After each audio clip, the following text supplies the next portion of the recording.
Nama lengkap saya Kardi Mulyadi. Saya adalah penderita kanker sangat langka dengan bahasa medisnya extraskeletal osteosarcoma. Silakan bisa di googling, kanker ini sangat jarang sekali. Kalau nggak salah saya baca sekitar hanya 5% di dunia. Ini jenisnya adalah kanker tulang, tapi berkembangnya di organ lunak. Sehingga waktu saya didiagnosa pertama kali di Januari tahun lalu 2022, waktu saya itu disebutnya masih tumor ya, karena dari hasil CT scan dikatakan sudah melingkupi 4 organ tubuh saya. Sudah ada di ginjal kiri, sudah ada di pankreas, sudah ada di limpa, sudah ada di lambung. Dan ini salah satu pertanyaan yang sering ditanyakan orang kepada setiap kita ya. Apa sih yang dirasakan waktu pertama kali didiagnosa menderita kanker?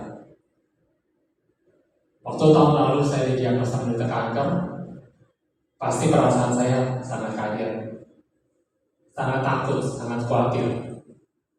Tidak ada perasaan apa-apa sebelumnya. Bahkan seminggu sebelum saya operasi masuk rumah sakit, saya masih bermain bulu tangkis dengan leluasa, bergerak, beraktivitas, tidak ada rasa sakit yang terlalu mengganggu, hanya sedikit rasa di sekitar perut saya. Tapi waktu didiagnosa yang keluar dikatakan saya menderita kanker. Ada satu memang belum patologi, jadi belum disebut jenisnya, tapi dari lihat sebarannya sudah sangat menakutkan sekali.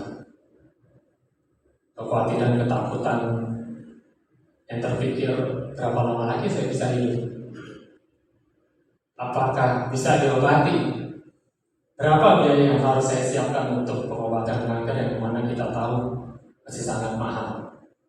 Terbayang istri dan anak-anak saya. Puji Tuhan hari ini 2 anak saya bisa mendampingi saya. Mereka belum terlalu mahal. Waktu tahun lalu anak pertama saya yang wanita ya Fania, dia itu lagi skripsi. Wah, terbayang bagaimana nanti dia terganggu dengan kondisi saya. Anak kedua juga sudah di tahap akhir, anak ketiga di tahap akhir SMA kelas 3, mau masuk kuliah. Terbayang persiapan biaya juga yang harus saya siapkan. Belum lagi saya masih punya orang tua yang tinggal bersama dengan saya. Mama saya yang sudah cukup lanjut, dengan juga dia mengidap demensia, sehingga ingatannya sudah tidak bisa mengingat apa yang baru saja kita bicarakan. Semua kekhawatiran-kekhawatiran ini muncul di dalam kepala saya waktu didiagnosa penyakit kanker itu. Bersyukur kepada Tuhan, masa-masa saya ketakutan, saya penuh kekhawatiran, penuh kegelisahan tidak terlalu lama. Saya kembali diingatkan Tuhan untuk berbicara kepada Dia, untuk berdoa kepada Tuhan, untuk membagikan apa yang saya rasakan kepada Tuhan. Saya beragama Nasrani, saya berdoa kepada Tuhan, saya memohon di dalam nama Tuhan Yesus. Saya terus berdoa, dan saya sharingkan dengan keluarga saya, dengan istri, dengan anak-anak saya, dan mereka juga. Bersama kita berdoa kepada Tuhan, dan Tuhan berikan kekuatan kepada kami sekeluarga. Dan juga saya bisa berbagi dengan teman-teman, rekan-rekan yang saya bisa percaya. Mereka terus memberikan dukungan, doa-doa, dan segala hal yang saya butuhkan. Sehingga semua itu menjadi kekuatan bagi saya untuk menjalani setiap pengobatan yang harus saya jalani. Next. Operasi pertama di Januari 2022 berjalan selama kurang lebih 12 jam dengan keroyokan dokter di sini ya, di Siloam Kebon Jeruk. Ada 5 dokter bedah, Dr. Wifanto, Dr. Andre, Dr. Wimpi, Dr. Manto, Dr. Charles, dengan 2 dokter anestesi. Mereka bergantian mengoperasi karena ada 4 anggota tubuh saya, organ tubuh saya yang harus diberesin saat itu. Dan ginjal kiri saya harus diangkat semua, limpa saya harus diangkat semua, pankreas dan lambung masih bisa dipotong sebagian. Bersyukur pada Tuhan, operasi berjalan dengan baik, dengan lancar. Semua Tuhan sediakan kebutuhan operasi itu. Dan setelah operasi pemulihan juga berjalan dengan baik. Bahkan 1 bulan setelah operasi, saya sudah bisa beraktivitas cukup lumayan, cukup leluasa. Saya sudah bisa nyetir kendaraan saya sendiri lagi. Dan selanjutnya saya tetap harus menjalani kemoterapi selama 6 kali. Memang masa-masa yang tidak mudah. 6 kali kemoterapi dengan 2 jenis obat. Yang untuk jenis kanker saya dengan jarak setiap 3 minggu. Itu waktu yang sangat pas-pasan buat saya recovery. Dari kemoterapi yang pertama kali, rambut saya langsung rontok semua, sampai ke alis-alis semua, sampai gak pede banget ya. Waduh, nggak ada apapun yang tumbuh di tubuh saya ini, yang di rambut-rambut semua rontok dengan sendirinya. Saya bersyukur kepada Tuhan, saya bisa melewati 6 kali siklus kemoterapi. Dan juga saya tetap harus melanjutkan dengan radiasi sebanyak 30 kali. Karena masih ada sel-sel kanker yang aktif. Dan saya teruskan sampai di akhir tahun lalu. Semua pengobatan ini saya jalani. Dan saya tetap penuh sukacita, penuh semangat. Karena saya yakin dan percaya semua Tuhan sudah sediakan. Dan saya sudah alami itu semua. Sepanjang tahun lalu, semua kebutuhan saya Tuhan sediakan tepat pada waktunya. Memasuki tahun 2023 ini, dari hasil semua perawatan tahun lalu dilakukan review, dan ternyata masih ada sel kanker yang tumbuh kembali kambuh di rongga perut saya juga, masih di daerah yang sama, sehingga disarankan untuk kembali dilakukan operasi. Operasi yang kedua kali di bulan Maret tahun ini mengangkat beberapa bagian yang tumbuh di sekitar rongga tubuh, dan ternyata usus saya juga ada yang kena. Itu baru diketahui pada saat operasi dilakukan.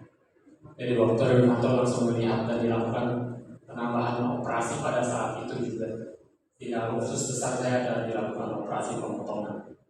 Bersyukur kepada Tuhan, operasi berjalan sekitar 7 jam, berjalan dengan baik, dengan lancar, dan pemulihan saya juga sangat baik pada saat itu.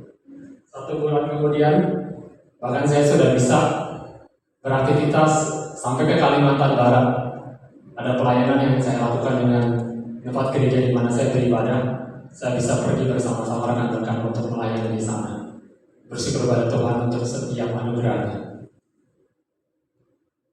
Dan perjalanan pengobatan saya belum selesai di sana. Ternyata 2 bulan setelah Maret, saya kembali mengalami kesulitan untuk bisa menelan. Jadi saya nggak bisa menelan makanan. Bersyukur masih bisa minum. Jadi saya hanya minum air, minum susu dan hal-hal yang terakhir selama 3 hari terakhir sebelum saya akhirnya masuk ke rumah sakit lagi untuk opnam. Akhirnya di tanggal 13 Mei 2023 lalu saya kembali di opnam di sini di Siloam Kebonjeruk untuk operasi lagi, dan ternyata ada kanker yang tumbuh dengan cepat di sekitar terowongan saya. Itulah yang membuat saya sulit menelan, sehingga harus segera dilakukan operasi kembali dalam tempo hanya 2 bulan dari operasi yang kedua. Sekali lagi, semua hanya anugerah karunia dari Tuhan saja. Saya dapat melewati semua pengobatan ini. Dan sekali lagi Bapak Ibu, semua ini bukan karena kuat kuasa kemampuan saya atau apapun yang lebih dari saya, tapi sekali lagi karena saya berserah kepada Tuhan, terus meminta pertolongan kekuatan dari Tuhan saja, dan juga berbagi kepada teman-teman, sehingga banyak dukungan dari teman-teman yang menguatkan saya. Di slide berikutnya saya akan perlihatkan beberapa jawaban dari doa-doa saya, dan bahkan kesempatan yang Tuhan berikan kepada saya.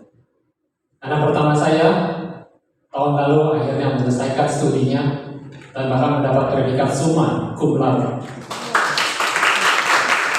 dari 2 universitas, 2 degree, University of Arizona dan Sampurna University, full beasiswa. Dan bahkan tahun ini, di saat saya selesai operasi yang kedua, mendapat kabar yang luar biasa lagi dari Tuhan. Anak saya yang pertama ini mendapatkan beasiswa S2 kembali. Tahun ini dia akan studi lagi di bulan Agustus ke ke Spanyol. Tadinya saya berharap akan mengantar, tapi melihat kondisi sekarang, saya melakukan itu dan ya saya harus kembali menguatkan tubuh dulu untuk jangka waktu yang panjang nantinya. Dan Tuhan juga izinkan saya bahkan bisa belajar di saat-saat saya masih mengalami pengobatan. Saya bisa belajar mengambil sebuah sertifikasi CTM, Certified Theocentric Motivator, bersama dengan Pak Eloy Salubu sebagai Master Teacher. Mengapa saya mengambil sertifikasi ini? Karena sertifikasi ini juga mengajarkan bagaimana kita memotivasi diri, memotivasi orang lain, tapi tetap berfokus kepada Tuhan. Jadi bukan kemampuan diri kita, tapi berfokus kepada Tuhan, mengenal Tuhan kita, sehingga kita tahu siapa diri kita, untuk apa kita diciptakan, apa potensi terbaik kita, dan bagaimana kita hidup dengan penuh gairah dan berguna bagi orang lain. Orang tua saya yang tadinya saya juga khawatirkan karena usianya, Tuhan teruskan pelihara, dan tahun ini nanti di bulan Oktober, mami saya akan berulang tahun ke 87 tahun. Walaupun dia tidak tahu sepenuhnya kondisi saya, tapi bersyukur dia melihat saya tetap bersemangat, tetap sukacita, dia merasakan semangat itu, dia juga merasakan sukacita itu.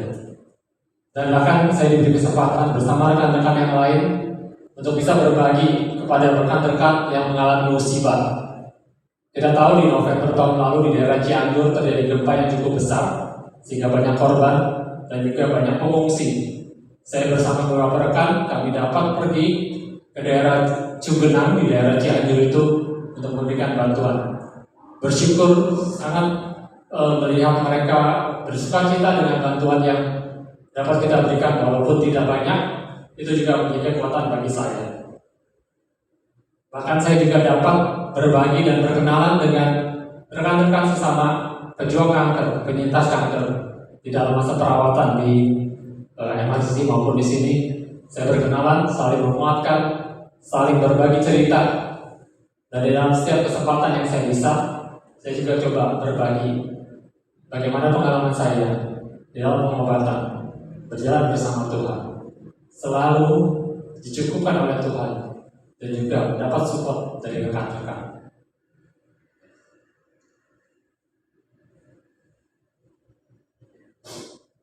Mengakhiri kesaksian testimoni saya hari ini, ada tips yang ingin saya bagikan untuk mengubah kesulitan menjadi harapan. Yang pertama, kita harus membuka diri, bercerita kepada keluarga, saudara, atau teman-teman yang kita percaya. Biarkan mereka juga boleh merasakan apa yang kita rasakan. Biarkan mereka juga boleh bersama kita berdoa, mohon kekuatan dari Tuhan. Dan biarlah semua itu juga boleh kita terima dengan sukacita, jadi kekuatan di dalam kita menjalani proses pengobatan demi pengobatan. Yang kedua, APBN ini bukannya anggaran pendapatan negara ya, tapi ini singkatan ambil positif, buang negatif. Jangan terlalu dengarkan pendapat orang-orang yang tidak punya dasar berkata tentang penyakit kanker ini. Penyakit ini bukan hal yang memalukan, bukan aib, bukan kutukan. Tidak ada hal yang bisa membuktikan hal itu. Jadi jangan pikirkan hal itu. Kita tetap percaya ada maksud Tuhan yang baik pada setiap kita, melalui setiap kondisi yang terjadi. Sehingga kita tetap harus membuka diri pada orang, kepada sesama. Sehingga kita juga mempunyai support system di dalam kita menghadapi masa-masa perawatan ini. Yang ketiga, kita juga boleh berbagi dengan sesama. Dengan kita berbagi pengalaman menghadapi kanker dan bagaimana kita juga boleh berjalan berserah penuh kepada Tuhan, kita menguatkan sesama pejuang kanker. Dan tidak hanya itu saja, waktu kita berbagi, kita menguatkan kekuatan itu juga mengalir kepada kita, kekuatan yang dari Tuhan yang akan terus menyertai kita di dalam pengobatan kita hari demi hari, waktu demi waktu. Dan yang paling penting, tips terakhir yang paling utama, setiap kita yang beragama, apapun agama kita mengimani dan percaya bahwa Tuhan Sang Pencipta pasti memberikan yang terbaik bagi setiap kita. Tuhan merancangkan yang terbaik bagi setiap kita. Karena itu juga kita harus terus berpikir dengan konsisten. Di dalam kondisi apapun, Tuhan selalu berikan yang terbaik. Kita harus selalu positif, berpikir seperti itu, sesuai keyakinan kita. Belajar, mencari Tuhan. Apa yang Tuhan ingin kita lakukan di dalam masa-masa perawatan kita ini. Satu buah kutipan yang saya ambil dari penulis buku yang sangat baik, Bapak Max Lucado, yang berkata, God never said that the journey would be easy, but He did say that the arrival would be worthwhile. Kurang dari terjemahan seperti ini. Tuhan tidak pernah berkata bahwa perjalanan ini akan menjadi mudah, tetapi Ia berkata bahwa tujuan akhirnya pasti akan sangat berharga. Terima kasih.